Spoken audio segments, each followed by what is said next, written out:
Radio Pays, en partenariat avec Aldis, vous propose le Zoom. Aldis, l'énergie aux couleurs de la Guyane.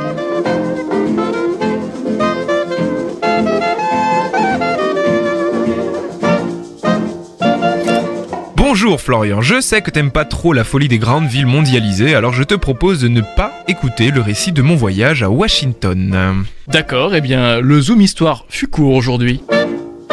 Non, alors attends, tu vas toujours un peu vite, hein? Non, je te propose d'écouter un autre récit, celui de quelqu'un un peu comme toi qui n'aime pas trop Washington, les États-Unis, tout ça. Yankees go home! La différence, c'est que cette personne n'a vraiment pas aimé les Américains, et comme tu le sais, ils sont venus en Guyane dans les années 40. Je vous en ai déjà pas mal parlé dans le Zoom Histoire. Ah ça oui, avec Nicole Smith, ton explorateur américain des années 40, on connaît bien. Mais dis-moi plus sur le monsieur qui n'aime pas les États-Unis, je sens que je vais bien aimer. Il a fait quoi ce monsieur? Il a voulu chasser les Américains de Guyane? Florian, chers auditeurs, laissez-moi tout vous expliquer. Mais d'abord faisons un petit point histoire sur toute cette affaire.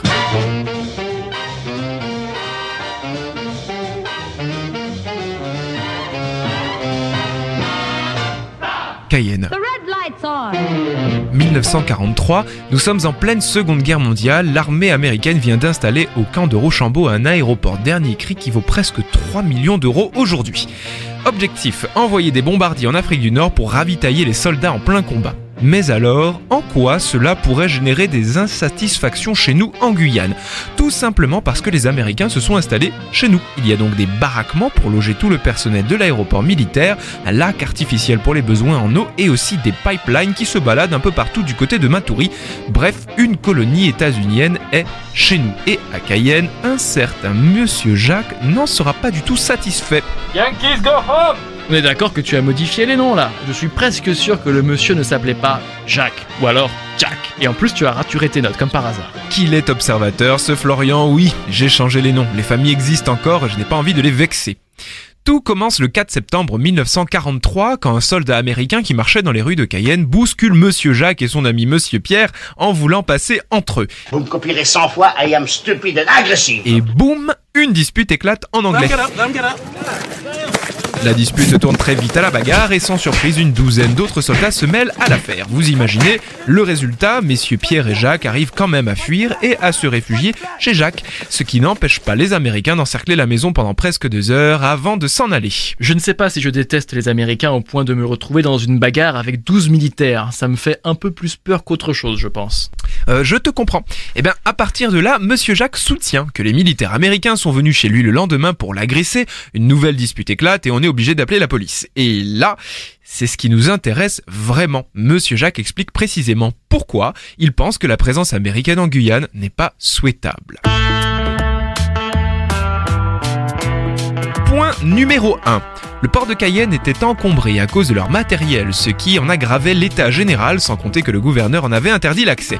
Et bien sûr, Monsieur Jacques accuse le gouverneur de détenir de vastes entreprises secrètes américaines en Guyane.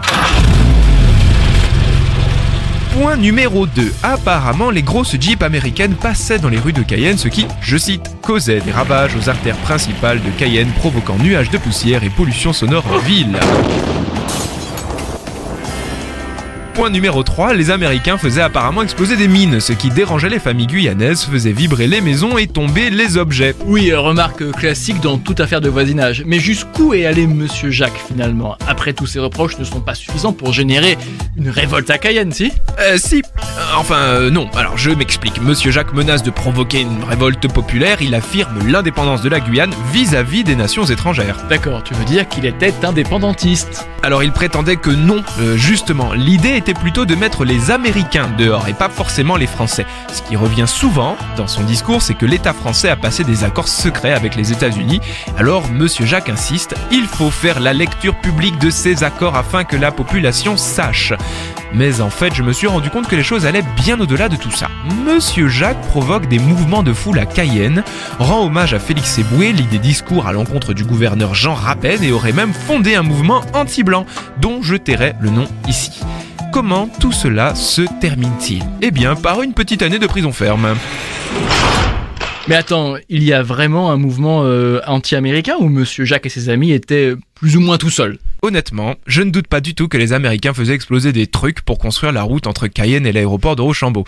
Et je pense qu'en effet ça a dû faire tomber quelques objets, c'est sûr. Quant au port, oui, c'est certain, les Américains faisaient venir du matériel pour entretenir l'aéroport et le personnel. Et j'imagine que donc l'état de l'endroit n'était plus tout à fait le même. En ce qui concerne les accords secrets, je n'en ai aucune idée. Les seuls accords passés entre la France et les États-Unis, qui concernaient la Guyane tout du moins, et encore, sont ceux qui stipulaient que les infrastructures américaines construites sur le sol français devaient revenir aux mains des Français à la fin de la guerre.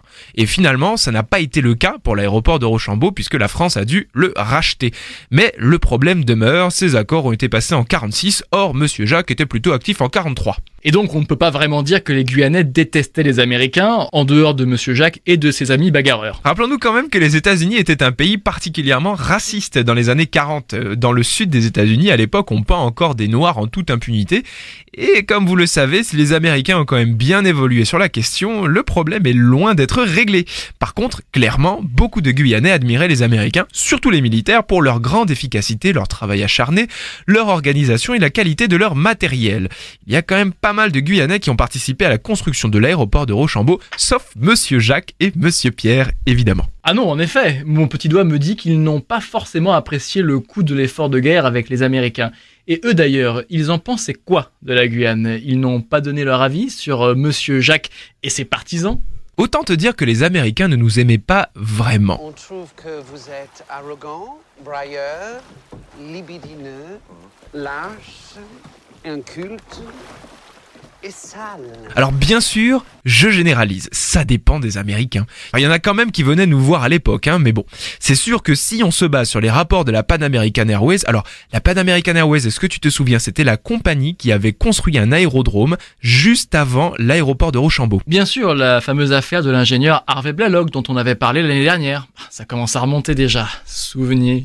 J'espère que Monsieur Jacques n'entendra pas ce que les rapports de la Pan American disaient. Pour eux, la Guyane était essentiellement associée à la lèpre, la fièvre jaune, la malaria, l'éléphantiasis et aux maladies vénériennes.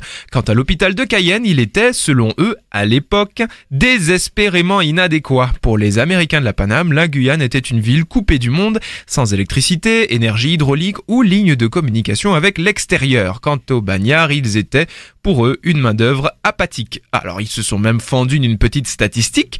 Les bagnards de Guyane ont un taux de rendement équivalent à 25% de celui des troupes américaines. Bon, à peine un quart, quoi. Et puis n'oublions quand même pas que c'est une compagnie aérienne qui s'exprime, c'est-à-dire qu'ils ont une approche pragmatique, complètement orientée vers la productivité et la facilité de mise en place de leurs projets. C'est sûr qu'ils n'allaient pas parler de la qualité du jus de prune de Citer. Déjà qu'on leur a passé notre port et un terrain pour leur aéroport, maintenant il faudrait qu'on ait des lignes téléphoniques. Faut pas exagérer quand même, on va pas en plus avoir l'électricité tout le temps. Heureusement qu'on n'est plus en 1943, sinon vraiment je me demande ce que les Américains penseraient de tout ça. Bon, l'affaire de Monsieur Jacques n'a pas pris de grosses proportions. D'ailleurs, si on comprend bien, il a probablement utilisé les Américains pour attaquer directement le gouvernement français. Après tout, ces accusations portaient sur l'existence d'accords secrets et je crois que c'est surtout ça qui gênait. Plus que les explosions de mines. Forcément, si on attaque les Américains, on attaque ceux qui ont permis leur venue en Guyane. C'est-à-dire le gouverneur représentant de la France. Conclusion, je ne serais pas surpris d'apprendre que Monsieur Jacques soit moins touché par la présence américaine que par la situation générale de la Guyane. Ces points de vue lui ont coûté une bagarre avec 12 militaires, une année de prison ferme et un peu d'intérêt de la part de l'administration locale qui avait quand même un peu peur de son pouvoir insurrectionnel. Mais pas trop, quand même. On va pas se mentir. Je t'avoue que la bagarre avec les 12 militaires, moi ça m'impressionne. Je préfère encore passer une semaine à Washington dans des bureaux gris et fermés que de me bagarrer avec la US Army en plein Cayenne. Oula, comme je te comprends. Après tout, la Guyane est un bien plus beau pays quand on tient sa tranquillité. Mais bon, à la mémoire de Monsieur Jacques. Yankees go home!